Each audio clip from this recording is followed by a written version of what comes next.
लोग ने पढ़ना शुरू किया था बेसिक मैथमेटिक्स, जिसमें ट्रिग्नोमेट्री के बारे में थोड़ा बहुत सीखा हमने। इसके अलावा इसमें कोऑर्डिनेट ज्योमेट्री भी आती है, डिफरेंशिएशन सीखना होता है, इंटीग्रेशन सीखना होता है। ये मैथमेटिकल टूल्स हैं। नाम सुना है तुमने? Coordinate geometry, differentiation, integration. Yes sir. मैंने शायद थोड़ा सा किया था, भी था डिफरेंशिएशन में, भूल गया। ग्राफ प्लॉट करने सीखने होते हैं। अलजेब्रा भी इसमें आती है, बेसिक ज्योमेट्री आती है, ज्योमेट्रिकल डिटेल्स जो तुम छोटी क्लास में सीखते हो। फिर आता है types of vectors, addition, addition of more than two vectors, subtraction of two vectors, resolution of a vector, multiplication and division by scalar, scalar product of two vectors, vector product of two vectors। तो हम सीधे अभी चल रहे हैं vectors पर, जो हमारी करंट नीड है। सो ये है टाइप्स ऑफ वेक्टर्स। तो हम चलते हैं टाइप्स ऑफ वेक्टर्स पर।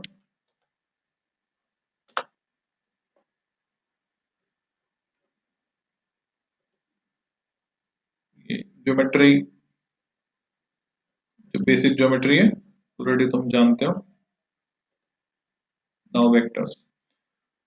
तो वेक्टर्स में स्केलर क्वांटिटीज क्या होती हैं? Physical quantity which can be described completely by its magnitude only and does not require a direction, उसको हम बोलते हैं स्केलर क्वांटिटी।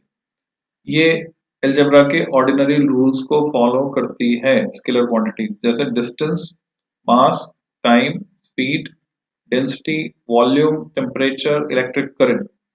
तो स्पेशली जो कंफ्यूजन यहाँ क्रिएट होता है वो होता है इलेक्ट्रिक करंट को लेकर, कि करंट में तो डायरेक्शन होती है, पर डायरेक्शन होने के बावजूद करंट स्केलर है, बिकॉज करंट जो है ऑर्डिनरी अलजेब्रा को फॉलो करती है, वेक्टर अलजेब्रा को फॉलो नहीं करती।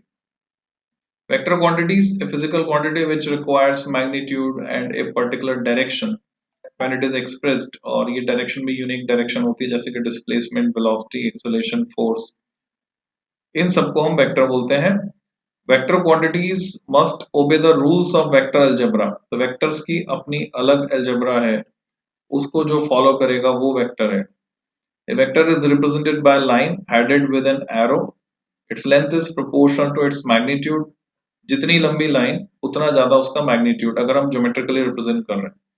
तो ए अगर कोई वेक्टर है तो ए हो गया पी क्यू के बराबर, जहां पर इस लाइन पी क्यू की जो लेंथ है वो वेक्टर ए के मैग्नीट्यूड को रिप्रेजेंट करेगी। और मैग्नीट्यूड को कैसे रिप्रेजेंट करते हैं? दोनों तरफ ये लाइन खींचकर, ये सिंपली लेटर ए लिखकर। वेक्टर के जो टाइप्स हैं, पैरेलल वेक्टर्स, दो vector which have same direction, ये सेम डायरेक्शन है तो बोलेंगे पैरेलल, चाहे इक्वल है या नहीं है, इक्वल होना जरूरी नहीं है। एंगल जो है इनके बीच हमेशा 0 डिग्री रहेगा। इक्वल वेक्टर्स वो होंगे जो मैग्नीट्यूड में भी इक्वल होंगे और डायरेक्शन में सेम होंगे, उनको बोलेंगे इक्वल वेक्टर्स, ऐसे दिखा सकते हैं। एंटी पैरेलल, दो वेक्टर्स अपोजिट डायरेक्शन में जो है वो एंटी पैरेलल है, चाहे इक्वल हो ना हो, एंटी पैरेलल है। पर अगर नेगेटिव या अपोजिट वेक्टर कह रहे हैं तो मैग्नीट्यूड में भी इक्वल होना जरूरी है और डायरेक्शन में अपोजिट। को इनिशियल वेक्टर, जैसे नाम से पता चल रहा है, को इनिशियल यानी उनका स्टार्टिंग पॉइंट सेम होगा। जैसे ओरिजिन की बात करें हम, वहां से एक्स एक्सिस वाई एक्सिस खींचते हैं, या ये पॉइंट जहां से तीन वेक्टर्स ओरिजिनेट हो रहे हैं, ए बी और सी, इनको बोलेंगे को इनिशियल वेक्टर्स। नेक्स्ट है कोलिनियर वेक्टर्स, जो अलोंग द सेम लाइन होंगे, vectors lying in the same line, उनको बोलेंगे कोलिनियर। उनके बीच एंगल या तो 0 होगा या 180 डिग्री होगा। ये कोलिनियर वेक्टर है, एंगल 0 है, एंगल यहाँ 180 डिग्री अपोजिट डायरेक्शन में, इस तरह से। कोप्लानर वेक्टर्स, वो वेक्टर्स जो एक ही प्लेन में होंगे, जैसे पेपर के प्लेन में हमने बनाए तो उनको बोलेंगे कोप्लानर वेक्टर्स। दो वेक्टर्स जो हैं वो हमेशा कोप्लानर होते हैं, क्योंकि दो डायरेक्शन को मिलाकर ही एक प्लेन बनता है। दो वेक्टर्स कभी भी नॉन कोप्लानर नहीं हो सकते। कैसे? समझो,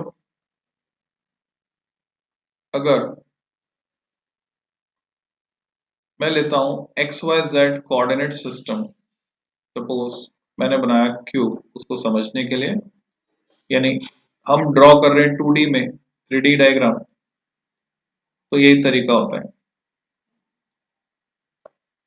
क्यूब कई जगह बनाना होगा, तुम्हें क्यूब बनाने की प्रैक्टिस तुम्हें कर लेनी चाहिए। okay, this is x axis, ऊपर की तरफ है वाई एक्सिस, और इधर बाहर की तरफ आ रहा है z एक्सिस, यानी अंदर की तरफ जाएगा नेगेटिव z, ऐसा मान सकते हैं। Here is the origin. अब बात हम कर रहे हैं केवल दो ही वेक्टर है हमारे पास, तो माना कि एक वेक्टर इधर है, तो दिस इज वेक्टर p, जिसको मैं ओ ए से रिप्रेजेंट कर रहा हूं। सपोज दूसरा वेक्टर इधर है, वेक्टर ओ बी, जिसको मैं वेक्टर क्यू से रिप्रेजेंट कर रहा हूं। तो नाउ माय क्वेश्चन इज, क्या p और q कोप्लानर वेक्टर्स हैं? बताओ। हाँ। रीजन क्या है? कोप्लानर कैसे हुए? ये दोनों मिलकर ही एक प्लेन बना रहे हैं, और वो कौन सा प्लेन है? ये वाला प्लेन है। जो अगर मैं तुमसे पूछूं क्या ए और बी एक्स वाई प्लेन में है, यस और नो? नहीं, क्योंकि एक्स वाई प्लेन तो कौन सा वाला है? एक्स वाई प्लेन ये वाला, ये एक्स वाई है, ये वाली साइड ना, ये एक्स वाई है। क्या क्या ए और बी वाई जेड प्लेन में है? जवाब है नहीं, क्योंकि वाई जेड प्लेन तो ये वाला है, उसमें नहीं है। क्या एक्स जेड प्लेन में है? No sir. वहां भी नहीं है, क्योंकि एक्स जेड प्लेन तो ये बेस वाला है, वहां भी नहीं है। 3D में इमेजिन करो तो। पर ये जिस भी प्लेन में है वो एक सिंगल प्लेन है, दोनों एक ही प्लेन में है।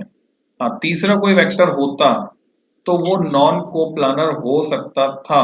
मान लो तीसरा वेक्टर मैं इधर लेता हूँ जे कैप, जेड डायरेक्शन में यूनिट वेक्टर, जे कैप नहीं, के कैप, के कैप। तो के कैप पी और क्यू के प्लेन में नहीं है, तो वो नॉन कोप्लानर कहलाएगा। तो तुम्हें समझ में आ गया होगा प्लानर, कोप्लानर, नॉन कोप्लानर क्या होता है। कॉन्करेंट वेक्टर्स, ऐसे वेक्टर्स जो सेम पॉइंट से पास हो रहे हैं, जैसे ओरिजिन, तो उनको बोलेंगे concurrent vectors. Those vectors which pass through a common point are called concurrent vector. Figure में ए बी और सी, उनको कहेंगे कॉन्करेंट वेक्टर। नल या जीरो वेक्टर किसको बोलेंगे?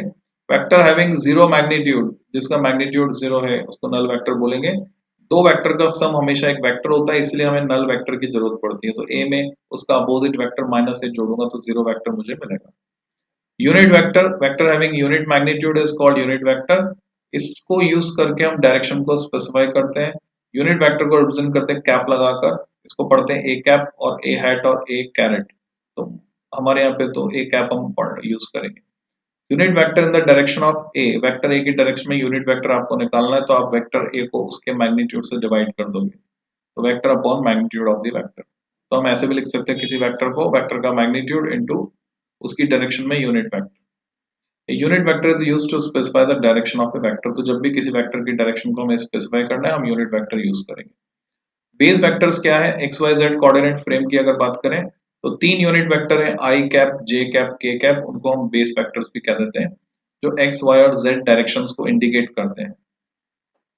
ये तीनों ही i cap, j cap, k cap mutually perpendicular होते हैं, एक दूसरे के परपेंडिकुलर नहीं। आई जे से 90 बनाएगा, जे के से, और के आई से 90 डिग्री एंगल बनाएगा।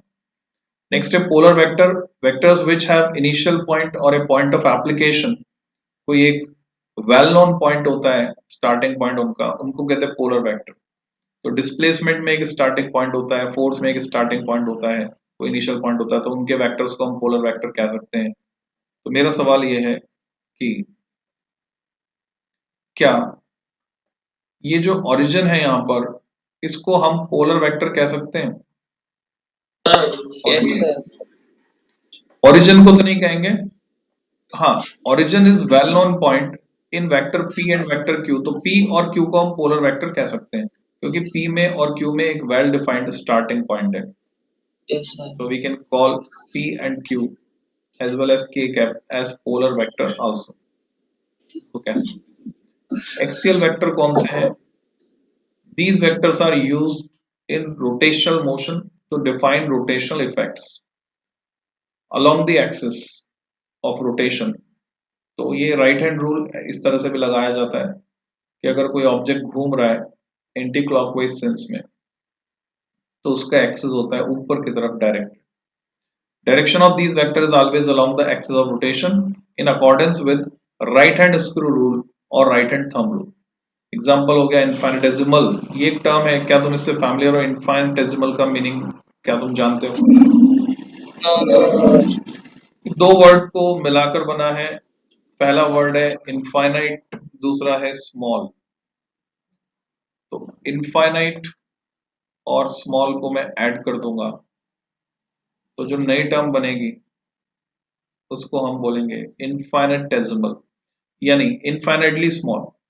तो इनफाइनाइटली स्मॉल एंगुलर डिस्प्लेसमेंट, बहुत छोटा एंगुलर डिस्प्लेसमेंट जिसको डी थीटा वेक्टर से दिखाया है, वो वेक्टर होता है. एक्चुअल में बड़ा एंगुलर डिस्प्लेसमेंट कहना गलत होगा, एंगुलर डिस्टेंस कह सकते हैं, उसको थीटा से दिखाते हैं, वो वेक्टर नहीं होता है. इसको हम आगे सीखेंगे कि अगर थीटा बड़ा है, एंगल अगर बड़ा है तो स्केलर होता है, एंगल अगर छोटा है तो वेक्टर होता है.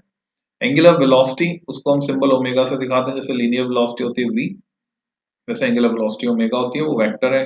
एंगुलर मोमेंटम, जैसे लीनियर मोमेंटम होता है p इक्वल टू mv, वैसे एंगुलर मोमेंटम होता है j या कैपिटल L से भी दिखाया जाता है इसको.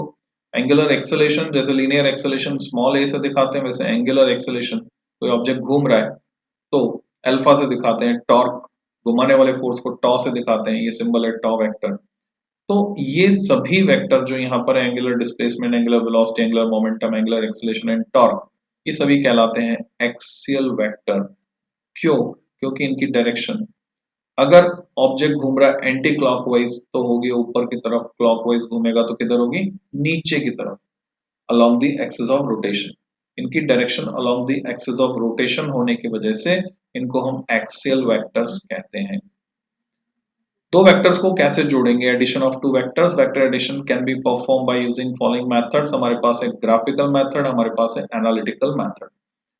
Addition of two vectors is quite different from simple algebraic sum of two numbers, क्योंकि नंबर्स में 1 प्लस 1 हमेशा 0, सॉरी 1 प्लस 1 हमेशा 2 होगा, और वेक्टर्स में 1 प्लस 1 0 भी हो सकता है अपोजिट डायरेक्शन में हो तो, रूट 2 भी हो सकता है अगर परपेंडिकुलर हो तो, और सेम डायरेक्शन में हो तो 2 भी हो सकता है, 0 से 2 के बीच कुछ भी हो सकता है. तो वेक्टर सम अलजेब्रिक सम से डिफरेंट होता है, ये तुम्हें समझना है. तो triangle law of addition of two vectors हम यूज करते हैं ज्योमेट्रिकल मेथड में. If two vectors are represented by two sides of a triangle, vector a या वेक्टर बी, उसको हम दिखा सकते हैं ट्रायंगल की दो साइड से in same order, then their sum or resultant vector is given by the third side of the triangle taken in opposite order of the first two vectors. ये a में हमने b को जोड़ा तो r हो गया a plus b. Shift one vector b without changing its direction. जोड़ने का तरीका क्या है? ये a है, ये b है, दोनों को हम जोड़ना चाहते हैं तो b को हम शिफ्ट कर देते हैं a के हेड पर, such that its tail coincide with head of the other vector a. Now complete the triangle by drawing third side directed from tail of A to head of B. It is in opposite order of A and B. ये anti clockwise sense बनेगा तो clockwise sense बनेगा, यानी head to head जुड़ेगा. Sum of two vector is also called resultant vector भी कहते हैं उसको, जिसको हम रिप्रेजेंट करते हैं r equal to a plus b. जो r की जो लेंथ है वो वेक्टर सम के मैग्नीट्यूड को रिप्रेजेंट करेगा, यानी a प्लस b का जो मैग्नीट्यूड है उसको ऐसे दो डंडे खींचकर दिखाते हैं हम, इसको पढ़ते हैं modulus of a plus b. तो r का जो मैग्नीट्यूड है a प्लस बी, वो किसके बराबर होता है? a plus B cos theta का whole square plus b sine theta का होल स्क्वायर. ये हमने प्रूव किया था पैरेललोग्राम लॉ ऑफ फोर्सेस से. हम ट्रायंगल बनाकर भी इसको प्रूव कर सकते हैं पाइथागोरस थ्योरम से.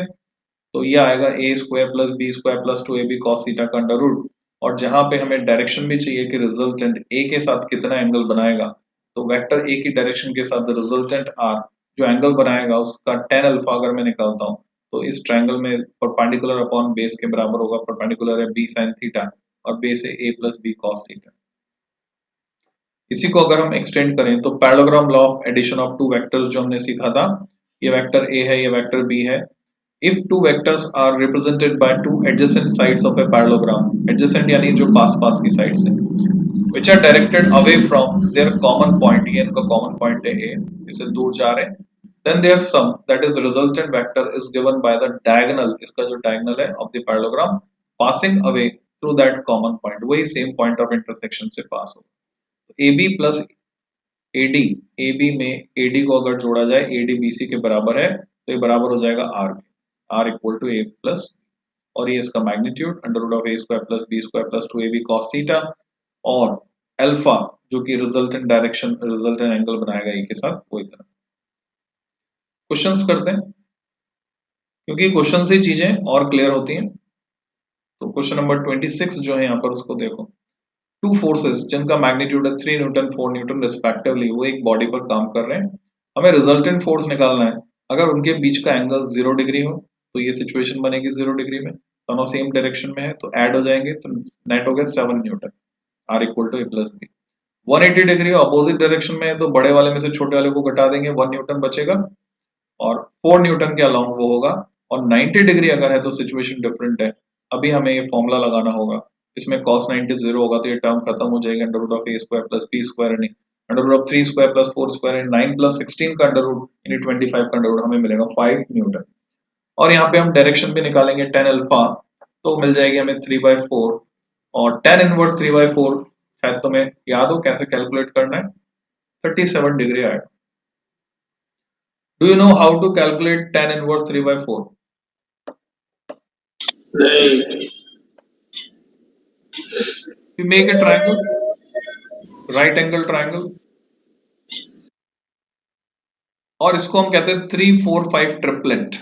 We call it 3 4 5 ट्रिपलेट, यानी इस ट्राइंगल की जो साइड्स होंगी वो होंगी 3 4 5।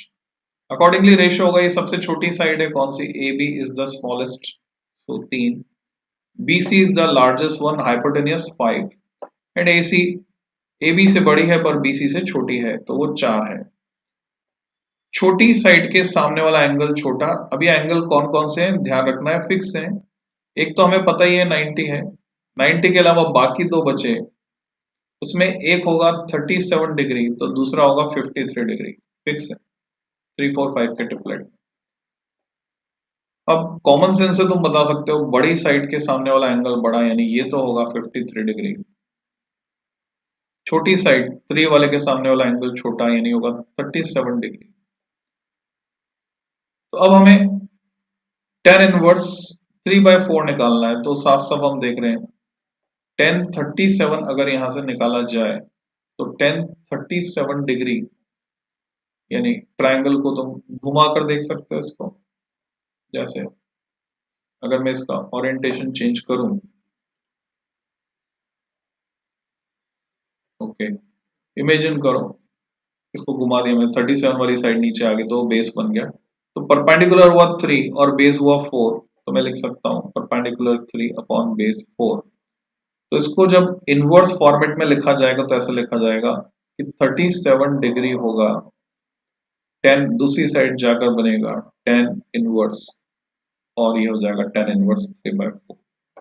तो इस तरह से हमें पता चलता है कि tan इनवर्स 3/4 होगा 37 डिग्री। क्या ये समझ में आया? Yes sir. Okay, tan inverse 3/4 is 37 degree. तो फाइनली वेक्टर क्वांटिटीज के लिए जब भी हम रिजल्ट लिखते हैं, we have to write the magnitude as well as the direction. जब भी कोई वेक्टर क्वांटिटी किसी सवाल में पूछी जाएगी तो हमें उसका मैग्नीट्यूड और डायरेक्शन दोनों ही निकाल के लिखने होंगे। नेक्स्ट क्वेश्चन देखते हैं, दो वेक्टर्स हैं हैविंग इक्वल मैग्नीट्यूड 5 यूनिट्स, दोनों का मैग्नीट्यूड 5 है, उनके बीच का एंगल 60 डिग्री है। Find the magnitude of their resultant vector and it's angle from one of the vectors. ये हमें पता करना है। ये बहुत ही कॉमन क्वेश्चन है जो देखने को मिलता है। ये दिख रहे हैं हमें, इसका विजुअलाइजेशन क्या है, 5 along x axis 5 60 डिग्री पर है, तो इसका रिजल्टेंट हमें निकालना है। हमने फॉर्मूला लगाया under root of A square plus B square plus 2ab cos 60, a और बी दोनों ही 5 हैं तो 5 का स्क्वायर प्लस 5 का square plus 2 into 5 into 5 into cos 60। cos 60 पता होना चाहिए, टेबल से हम देखकर निकाल सकते हैं, या हमें रट जाता है बहुत सारे क्वेश्चन जब हम करते हैं। cos 60 जो होता है वो हाफ होता है, जो sin 30 की वैल्यू वही cos 60, तो इट इज हाफ। तो ये आया 5√3 यूनिट। कैसे आया? कैलकुलेशन से आया। Under root of 5 square plus 5 square a square plus B square plus 2 into 5 into 5 cos 60 is half. तो ये 2 कट गया। अब हम साफ साफ देख रहे हैं 5 स्क्वायर और ये भी 5 स्क्वायर, 3 बार आ रहा है 5 स्क्वायर, तो 3 टाइम्स 5 स्क्वायर, तो 5 तो बाहर आ जाएगा, अंदर बचेगा √3। कैलकुलेशन इज ओरल, तो जैसे प्रैक्टिस बढ़ती जाती है हमारी, हम ओरली कैलकुलेट करते हैं, ओरली कैलकुलेट कर सकते हैं। 5 √3 यूनिट और 10 अल्फा निकालना है, तो b sin 60 upon a plus b cos 60, तो sin 60 होता है √3/2, b 5 है ऊपर और a भी 5 है, b भी नीचे 5 है, ये b a और b तो कट गए आपस में, तो क्या बचा, खाली sin 60 अपॉन 1 प्लस cos 60 बचा, तो sin 60 √3/2 आ गया, 1 प्लस cos 60 यानी 1 plus half, that is 3/2 cut गया, और √3 से 3 कटेगा, 1 √3 टाइम्स, तो 1/√3 बचा। 1/√3 हम जानते हैं 1030 होता है, तो क्योंकि 1/√3 1030 है, तो 10 अल्फा 1030 के बराबर है, ऐसा कह सकते हैं हम, 10 अल्फा 1030 के बराबर, मतलब अल्फा कितना है, 30 डिग्री। तो हमने रिजल्टेंट का एंगल निकाल लिया वेक्टर ए के साथ। तो is it clear to you, या कुछ पूछना है तो पूछो। सर ये tan अल्फा वाला स्टेप वापस बताना। 10 अल्फा हमें निकालना था b sin 60 upon a plus b cos 60, तो फॉर्मूला है, क्योंकि थीटा इज 60। यहां तक समझ में आ गया, theta is 60। Yes sir. Okay, b a और b तीनों ही, तो मतलब दोनों a और b 5-5 यूनिट है, तो b की जगह Yes, sir. भी 5 लिखूंगा, a की जगह 5 लिखूंगा, तो 5 ऊपर नीचे कट गया, ये नीचे 5 कॉमन आ गया, नीचे क्या बचा, 1 Yes. प्लस cos 60, ऊपर क्या बचा, sin 60, तो sin 60 √3/2, एंड 1 प्लस cos 60 होता है 1 प्लस हाफ, एक और आधा, 1.5, 3/2, तो ये 3/2, उसके 2 डिनोमिनेटर में कैंसिल हो गया, √3/3। हम जानते हैं √3 को √3 से मल्टीप्लाई करेंगे, यानी √3 का स्क्वायर, तो वो 3 होता है। यस सर, समझ आ रहा है। तो ये 1/√3 आ गया। अब 1/√3 आने के बाद हमें पता है कि 10 अल्फा 1/√3 के बराबर है। हम ये भी जानते हैं कि 1030 भी 1/√3 होता है, तो 1/√3 को हम 1030 भी लिख सकते हैं, ये तरीका है लिखने का, नहीं तो हम डायरेक्ट भी लिख सकते थे, alpha equal to tan inverse 1/√3, और tan इनवर्स 1/√3 होगा 30 डिग्री। कैसे, ऐसे, इसी पैटर्न पे हम समझ सकते हैं, क्योंकि 1030 होता है 1/√3, तो 30 डिग्री होगा tan इनवर्स 1/√3, बिल्कुल इसी pattern. Next question 28, vector a and b make angles of 20 degree and 110 degree respectively with x axis।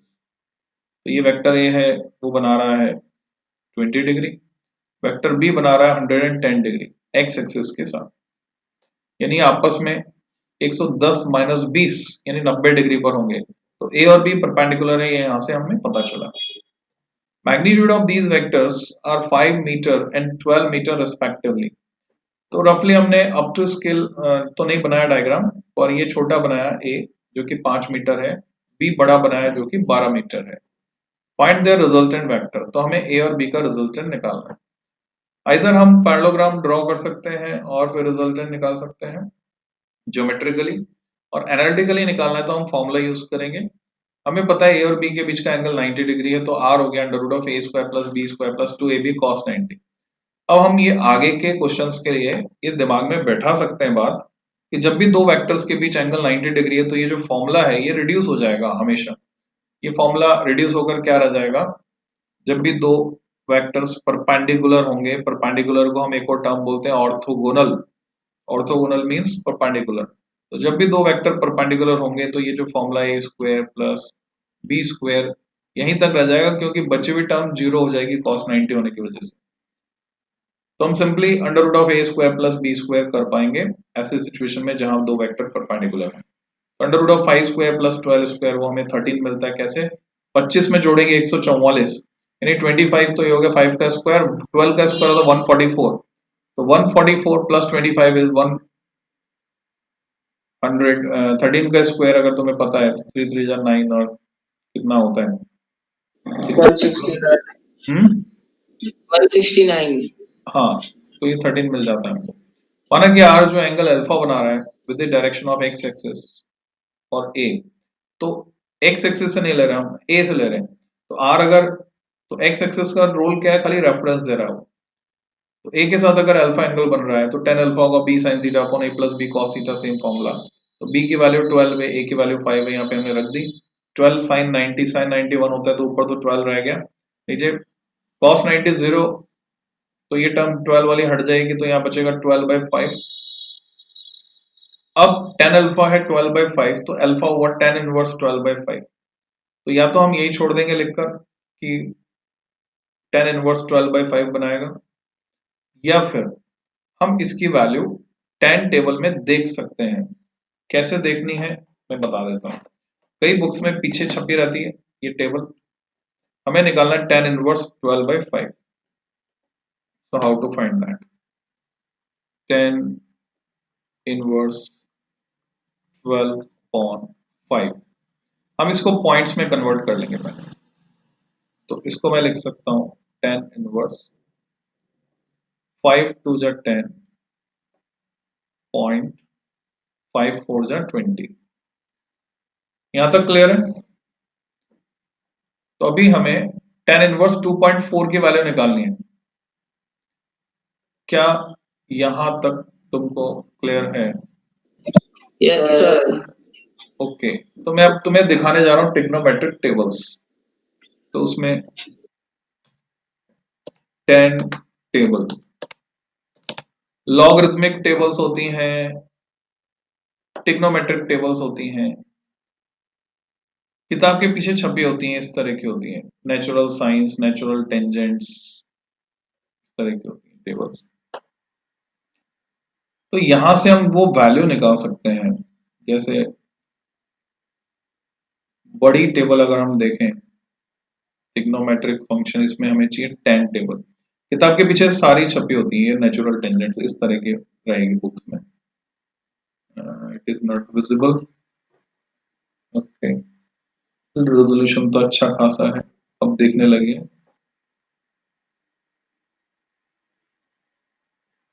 Natural tangent इसको भी ले सकता हूँ मैं, इसमें क्लियरिटी ज्यादा है। ठीक है, इसको उठा लेते हैं, कॉपी पेस्ट।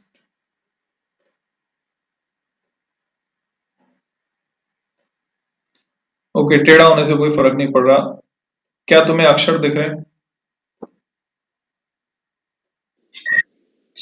yes sir छपे हुए अक्षर देख पा रहे हो? हमें क्या निकालना है? 2.4, tan इनवर्स 2.4। तो हम क्या करेंगे, जैसे यहां दिखा रखा है 0.5317, tan इनवर्स 0.5317 कितना होगा? तो इधर ये 28 डिग्री है, यहाँ डिग्री आ रहा है, और इधर मिनट आएगा। डिग्री और मिनट में, 1 डिग्री में 60 मिनट होते हैं। यानी हमें देखना है डिग्री में कितना और मिनट में कितना, दो कॉलम है उसके हिसाब से। तो मुझे तो 2.4 चाहिए, तो 2.4 इसमें नहीं आ रहा, तुम देख रहे हो। मैक्सिमम कितना आ रहा है? 0.7239 आ रहा है। तो इसमें क्या होता है, और आगे बढ़ती है ये टेबल। ये खाली एक पेज है, ये टेबल और आगे बढ़ेगी, में आगे और वैल्यूज होंगी।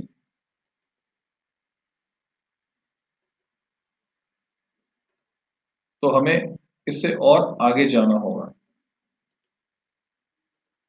जिसमें 2.4 आता हो।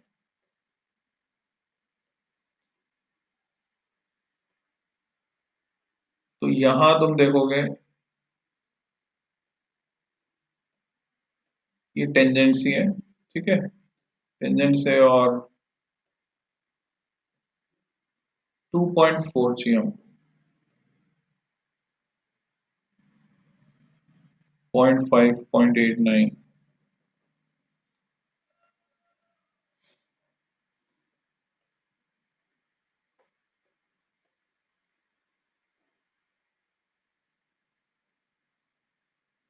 बहुत ज्यादा डिटेल में तो हमको नहीं जाना।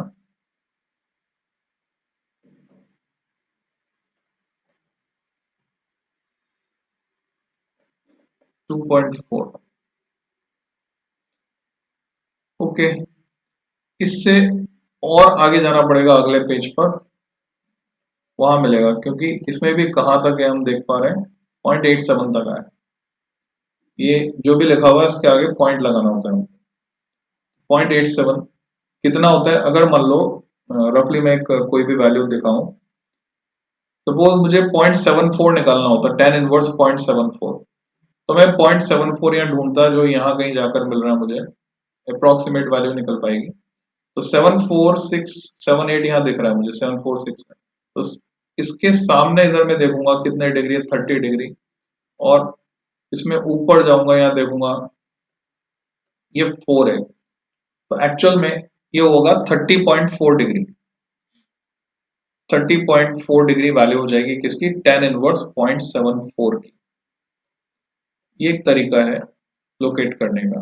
फॉर एग्जाम्पल, अगर मुझे 10 इनवर्स 0.5452 निकालना है, मुझे कैलकुलेट करना है 10 इनवर्स 0.54, ये निकालना।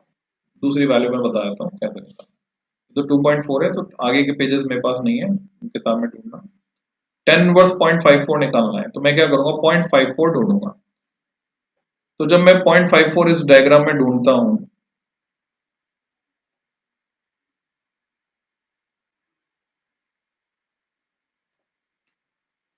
तो ये 0.54 मुझे यहां पर मिल रहा है, 54752 5475 540। तो नियरेस्ट जो वैल्यू है ये है 5407, और 5407 में इधर अगर मैं जाता हूं तो मुझे मिल रहा है 28। तो 28 तो डिग्री हो गया, और ऊपर जाता हूं, मैं इसको एक्सप्रेस कर सकता हूं मिनट में। मैं लिखूंगा 10 इनवर्स 0.54 कितना होगा, ये होगा 28 डिग्री एंड 24 मिनट। लिखने का तरीका ही होता है, मिनट को ऐसे एक डैश लगा के दिखा, या फिर मैं इसको लिख पाऊंगा 28.4 डिग्री, ये जो 0.4 लिखा हुआ है यहाँ। क्या तुम्हें समझ में आया? यस सर, आ गया ऐसे इनवर्स सर लिखते हैं। सर। और डायरेक्ट वैल्यू देखनी है, मान लो तुम्हें 1022 डिग्री निकालना है, 1022 डिग्री, तो सीधे तुम इधर आओगे, डिग्रीज में तुम जाओगे 22 पर, ये रहा 1022, उसको देखोगे जीरो में, क्योंकि हमें 1022 डिग्री निकालना है एग्जैक्ट। तो ये आ गया 0.4040, ये वैल्यू आ गई यहाँ पर अगर तुम्हें 1022 डिग्री 36 मिनट निकालना होता, तो तुम 36 मिनट वाले कॉलम में जाते और इसका इंटरसेक्शन ढूंढते, 22 और 36 का, इसके इंटरसेक्शन पर ये डिजिट आती 4163, तो जवाब होता 0.4163। और अगर तुम्हें 10 इनवर्स 0.4163 निकालना होता तो तुम इसमें ढूंढते, 0.4163 यहाँ मिल जाता तुमको, तो ये हो जाता 22 डिग्री एंड 36 मिनट, या 22.6 डिग्री, ये तरीका। तो इसको थोड़ा सा किताब में देखना टेबल को, तो वहां से क्लैरिटी आएगी।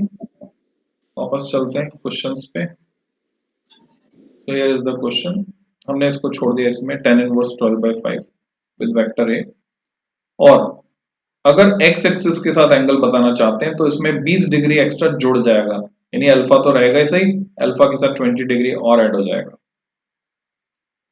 नेक्स्ट इलस्ट्रेशन 29, फिगर शोज ए पैरालोग्राम ABCD, जैसा हम देख पा रहे हैं, हमें प्रूव करना है AC plus BD is two BC। अगर मैं AC में BD को जोड़ता नहीं, सम ऑफ द डायगोनल्स, ये थ्योरम भी होती है मैथमेटिक्स में, sum of the diagonals of a parallelogram is equal to twice of BC, इस साइड के डबल के बराबर है। पर्टिकुलर यहाँ पर हमें वेक्टर्स यूज करके, यानी ट्राइंगल लॉ ऑफ वेक्टर से हम ये प्रूव कर सकते हैं। कैसे? AC को हमने लिख दिया AB plus BC, triangle law of vector addition से, तो AC को लिखा AB प्लस BC। अच्छा, BD को क्या लिख सकते हैं, BD को लिख दिया, ब्रेक कर दिया हमने डायगोनल्स को, BD को लिखा BC plus CD। BD is nothing but BC plus CD। तो अब दोनों को जोड़ा, AC प्लस BD, तो ये आ गया AB plus BC plus BC plus CD। तो AB plus 2BC plus CD, अब ये जो ए बी और सी डी हैं, देखा जाए तो ए से बी और सी से डी ये अपोजिट वेक्टर है। अपोजिट वेक्टर एक दूसरे को काट देंगे तो ए बी और सी डी कट गए, क्योंकि सी डी जो है माइनस ऑफ ए बी के बराबर है। तो फाइनली क्या बच गया हमारे पास 2bc, ऐसे हमने प्रूव किया। नेक्स्ट है two forces each numerically equal to 10 dyne, 10 dyne के दो फोर्स हैं, are acting as shown in the figure, ऐसे काम कर रहे हैं। Then find resultant of these two vectors, इन दो का रिजल्टेंट हमको निकालना है। 10 डाइन के दो फोर्सेस, ये काम कैसे कर रहे हैं, वैसे नहीं कि पैरेललोग्राम बन जाए, ये एरो उधर है ये एरो इसकी तरफ है, तो रिजल्टेंट निकालना है। तो हम क्या करते हैं, इनके बीच का एंगल देखा हमने 60 डिग्री है, यहां वाला एंगल, पर हमें कौन सा एंगल चाहिए, हमें चाहिए इनको पैरेललोग्राम की तरह एडजेसेंट साइड की तरह रिप्रेजेंट कर पाए, वो वाला एंगल चाहिए। तो उसको ऐसे समझ सकते हो तुम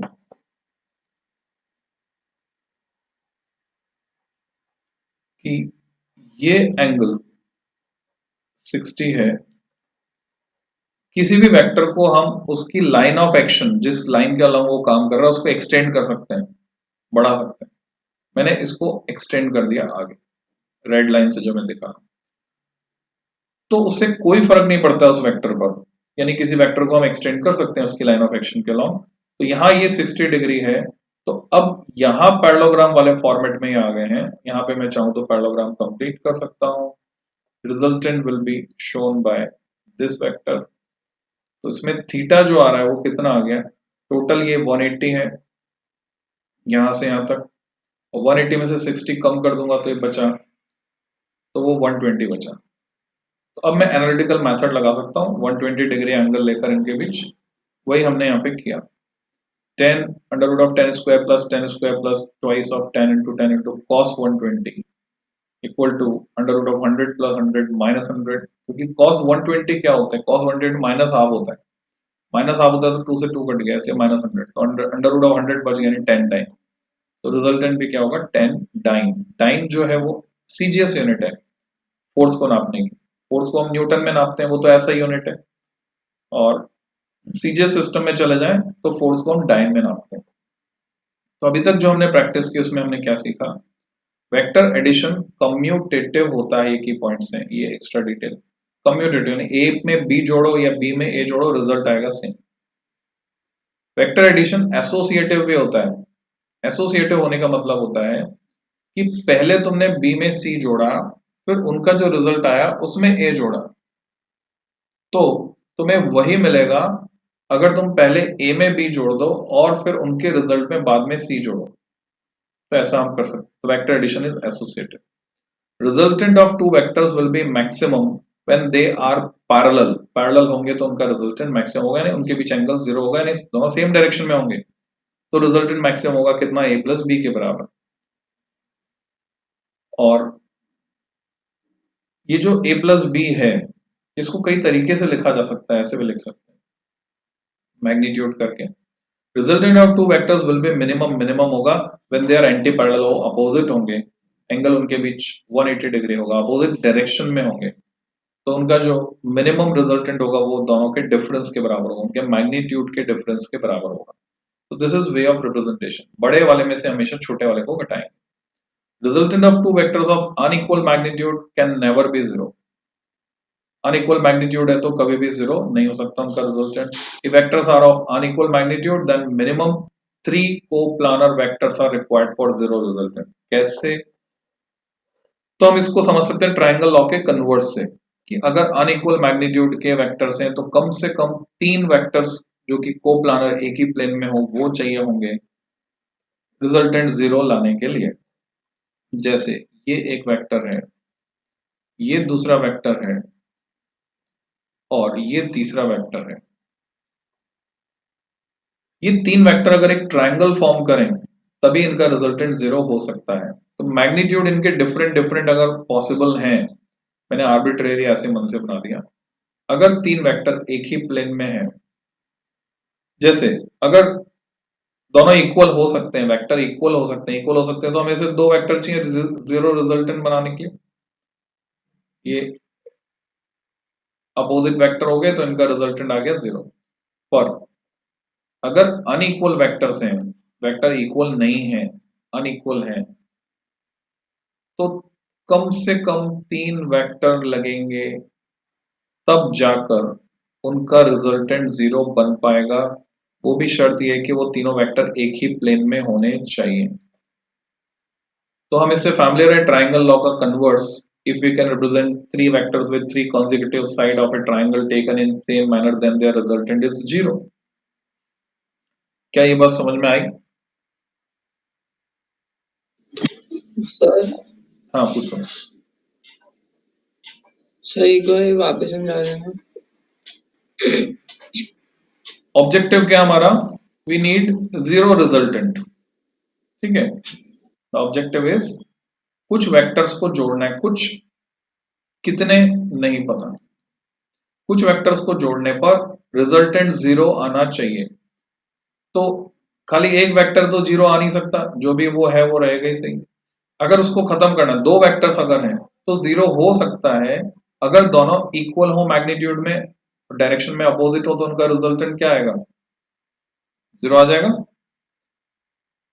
तो अगर वेक्टर इक्वल हो सकते हैं तो उनका उनका रिजल्टेंट 0 लाने के लिए हमें सिर्फ 2 वेक्टर चाहिए। 2 वेक्टर 0 रिजल्टेंट ले आएंगे, एक दूसरे को खत्म कर देंगे। पर अगर वेक्टर इक्वल नहीं हो सकते हैं, कंडीशन है vectors are not equal, unequal vectors, तो अगर वेक्टर इक्वल नहीं है मैग्नीट्यूड में, तो क्या 2 का रिजल्टेंट 0 आ सकता है? बोलो। No sir. नहीं आ सकता है।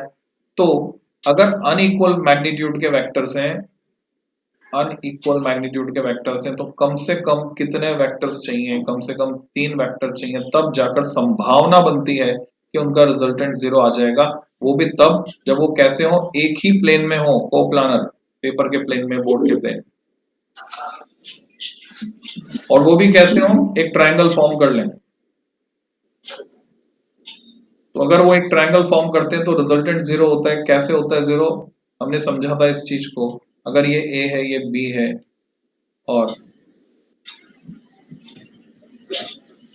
अगर इनका रिजल्टेंट C इस डायरेक्शन में है, इसको अगर मैं C बोलता हूं, तो ये जो उसका अपोजिट होगा वो कहलाएगा -C। तो मैं क्या लिख पाऊंगा? A प्लस B, जो रिजल्टेंट है वो उसके अपोजिट ओरिएंटेशन में C, या फिर मैं लिख पाऊंगा A plus B minus C equal to 0।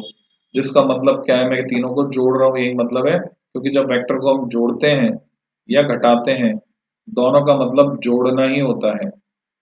अगर घटा रहे हैं तो उसका मतलब होता है अपोजिट वेक्टर को जोड़ना। तो मैं इसको ऐसे भी लिख सकता हूँ, A plus B plus of minus C equal to 0। तो A plus B plus of minus C equal to 0। तो अगर 3 वेक्टर एक ही प्लेन में हैं, कोप्लानर हैं, if vectors are of unequal magnitude, then minimum जो हमें चाहिए 3 कोप्लानर वेक्टर चाहिए 0 रिजल्टेंट ऑब्टेन करने के लिए। इसी तरह से अगर हम बोले कि नॉन कोप्लानर हैं, तो आगे की बात करेंगे। नॉन कोप्लानर एक प्लेन में नहीं है, तो 4 वेक्टर चाहिए होंगे 0 ऑब्टेन करने के लिए। कैसे, ये मैं आगे सिखाऊंगा। Resultant of 2 vectors of equal magnitude will be eight there bisector. Bisector पर होगा रिजल्ट, दोनों का मैग्नीट्यूड इक्वल है, तो रिजल्टेंट एंगल को बाइसेक्ट करेगा, थीटा बाय थीटा बाय। ये तुम फॉर्मूले में लगाकर कैलकुलेट करके देख सकते हो। R will incline more towards the vector of bigger magnitude। जिधर ज्यादा होगा वेक्टर का मैग्नीट्यूड, उधर ही झुक जाएगा रिजल्टेंट। जिधर से ज्यादा फोर्स लगाएंगे तुम्हारे ऊपर, तो उधर ही खींचे हुए जाओगे, रिजल्टेंट उसकी तरफ जाओगे। If two vectors of equal magnitude A and B equal to A and angle between them is theta, then resultant will be along the bisector of A and B and its magnitude, उसका magnitude 2A cos theta by 2 हो जाएगा। कैसे? तो just check it using the formula। तुमसे क्या कहा गया है? तुमसे कहा गया है 2 वेक्टर हैं, दोनों का magnitude A, means B is also equal to A, तो उनका रिजल्टेंट कितना होगा? तो रिजल्टेंट के लिए मैंने फॉर्मूला लगाया R equal to under root of A square plus B square. B square की जगह भी मैं लिखूंगा A स्क्वायर प्लस 2AB तो 2a, b की जगह भी a लिखूंगा cos थीटा। अब जब मैं इसको कैलकुलेट करता हूं तो मुझे क्या मिलता है, मुझे मिलता है a square plus a square 2a square plus 2a square cos theta.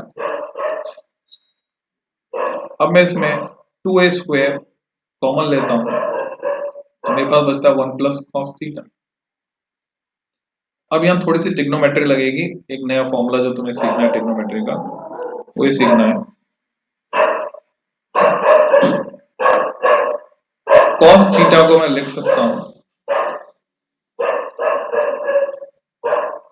या 1 प्लस cos थीटा को मैं लिख सकता हूं 1 प्लस cos थीटा, इसको मैं लिख सकता हूं जैसे तुम यहाँ देख रहे हो क्या मिल रहा है हमें रिजल्ट, डायरेक्ट रिजल्ट लिखा हुआ है cos थीटा बाय 2, थीटा की जगह यहाँ हो गया थीटा बाय 2।